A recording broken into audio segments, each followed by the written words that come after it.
Hi guys, welcome back to VALORANT News. Drama hitting the timeline big time last night, especially with regard to Zellsis. Said a word on a podcast that's caused all sorts of controversy in the VALORANT world last night. Everything's been popping off on the timeline. Zellsis comes out to apologise before then swiftly doubling down against a certain individual. Lots of other pro players giving their perspective as well. Could even write games, get involved in the discussion. Very much intrigued to your thoughts in the comments. Hit the like button if you enjoy. Subscribe if you're new as always. I'd really appreciate it. Just starting here with Bonkar. We know that he is, well, still currently on NRG. Although, well, he's not actually there actively, is he, right? It says he's their head coach, or it says he's a coach, but he's not really coaching them any longer. Mike's is coming instead. They got rid of Bonkar, they got rid of Verno, but of course, they signed them to contracts, so it's not like they're just going to say, I'll let you go. He's on a contract. Ideally, NRG would like another team to buy him out of the contract in the same way that Verno has been rumoured as well over the last few days. So, yeah, maybe Bonkar is going to go somewhere. He drops the little, like, devil emoji here.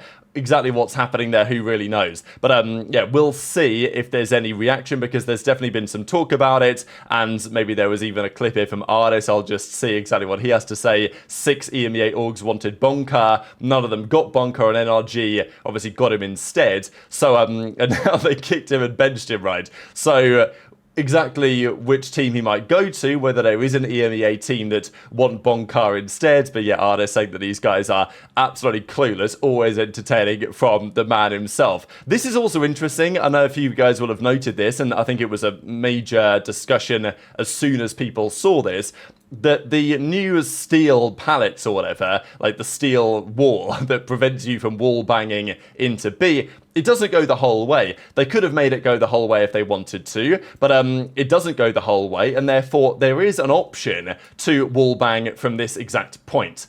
And this is still plausible. If you're standing in this spot and you've got the Odin right about here, you still can do this. But, you know, especially in this spot, all the way down to the back, that is, you know, can cause some serious damage still. Now, it's more challenging to use it effectively this way, just because of the actual specific angle in there.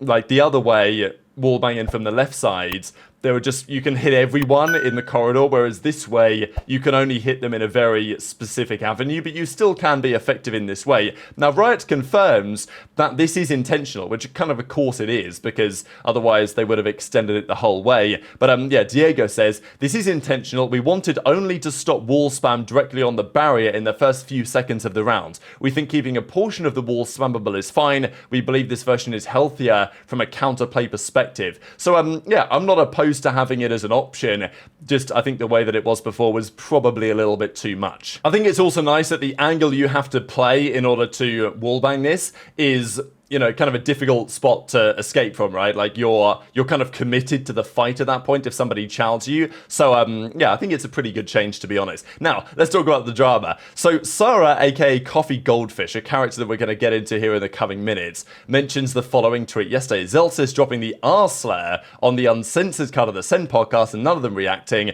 Not surprised at all. So let me just share like the couple of seconds of this and then we shall continue the video. Like, Zach, you're actually retarded. It's better. Like, Zach, you're actually retarded. It's better. So no surprise really that this caused some serious controversy, a word that, let's just say, was in fashion in many respects many a year ago. Over the last several years has been considered probably one that shouldn't be said, but in the esports world, in the gaming world over the last, I don't know, year, 6 months or so, it's definitely had a bit of a revival, whether that should be the case or not. Now, on some level, these guys are, you know, they're bantering with friends, but also it's totally understandable why some people aren't going to take especially kindly to this word being used. Now, it's also worth noting, this was in the uncensored version of the... So they do the regular podcast, and then they have like a paid-for membership thing where you can get the full version, which is completely raw, completely uncensored. That's the plan. Now, maybe Sentinels could have said, should we just edit this out of the uncensored bits? But that's kind of the point, right?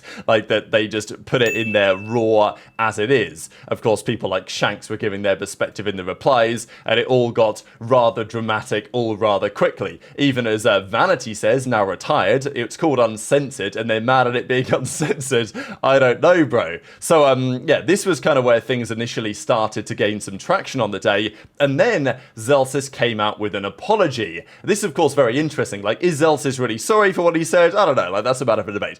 Is this what maybe Sentinels felt like was best to do, or Zellsis thought was best to do? Maybe. I have a hard time feeling that Zellsis is properly apologetic, just because of his further on reply that we shall see in a second, which I thought was entertaining, if not maybe a bit too far. But yeah, Zellsis says, I used a hurtful word on the podcast. I'm genuinely sorry for that. I promise I'm working on removing that word from my vocabulary permanently. I don't need anyone to defend me. So, of course, there were lots of people in the replies. Rorka said, what word did you use? We did in the replies here saying, I speak for everyone we say this, we do not forgive you, do better. So, of course, you know, saying that tongue-in-cheek, Zephyr saying you're finally cancelled. You know, so obviously people are going to give their take, aren't they, as to whether this is, you know, the outrage on this cancelling Zellsis is fair or not fair. Of course, Ardiis is going to give his perspective as well because, you know, he's known to also be a serious proponent of this word, uses it a lot on his broadcast as well. 100% the org made him tweeted, unlucky, but it's, you know, ...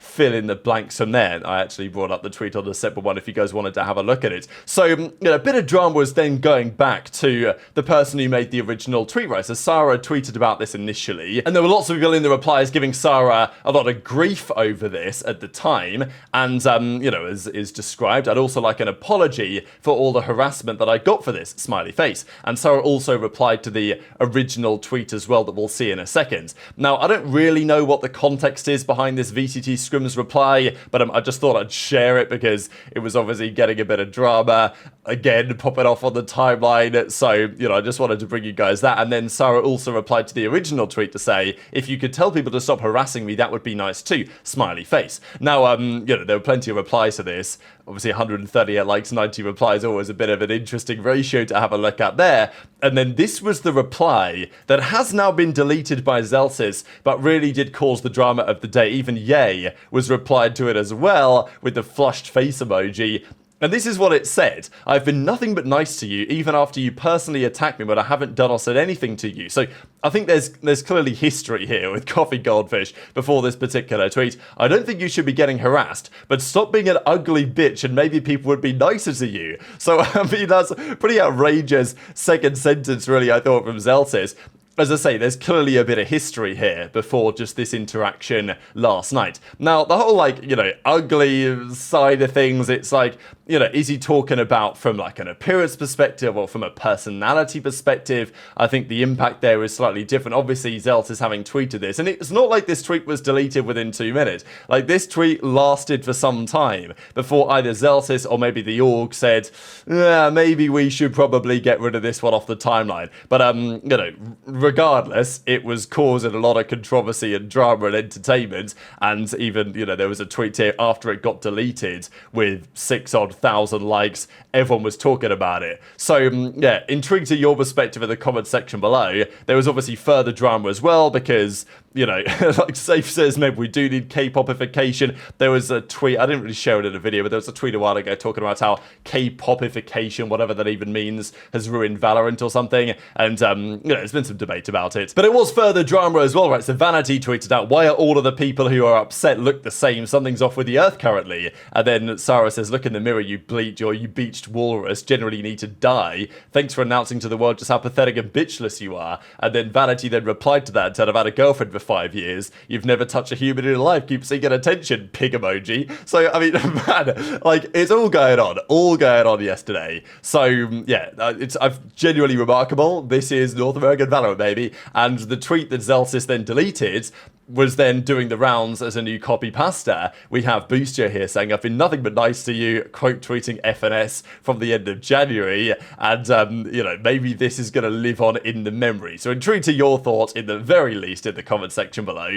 The other thing just to mention is I saw this tweet. This tweet actually came out, I think, before any of the drama really hit the timeline yesterday, but this was on the Valorant Riot Games ruling page, where it supposedly said, although I think this is fake, because I'll show you guys in a second. Zellsis is under investigation basically for discrimination based on this thing on the podcast. Now, I don't think this is actually true, because if you go to the page here, you go to the rulings page, and let's just say you do sort by, like VCT Americas or whatever, like, you'll find the Chet one, you'll find couple of other ones, but you're not going to find anything, especially, there's nothing on Zellsis here. You got the Benji Fishy one, you've got the Chet one, but as far as I'm aware anyway, like, if I order by 2025, there's nothing yet, I don't think, for Zellsis. So, yeah, we'll see if it goes anywhere, but intrigued to your thoughts in the comment section below.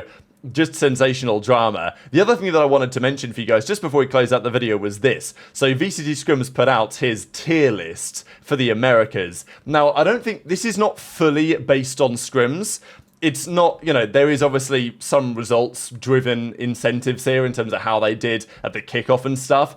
If there was a list made fully on how the scrims were going, that would be interesting. Maybe not massively useful, just because scrims don't mean everything, but it's certainly one to look at, right? With G2, Sen, MIBR, Lev, Crew, NRG potentially being the top 6, and then the bottom 6, e.g. 100T, Loud, Dana in 9th. I know that there were some questions actually from him as to whether, let's say if, he mentioned actually in the original tweet, if Luxo's playing, who's been particularly good lately and a promising young talent, if he plays, maybe their ranking goes up. But C9 in 10th, Furia in 11th, 2G in 12th, that's how things may or may not look, depending on your perspective, in the Americas right now. But very much intrigued to your thoughts on all of this stuff in the comment section below. Hit the like button if you enjoyed, subscribe if you're new, take care, and I'll see you next time.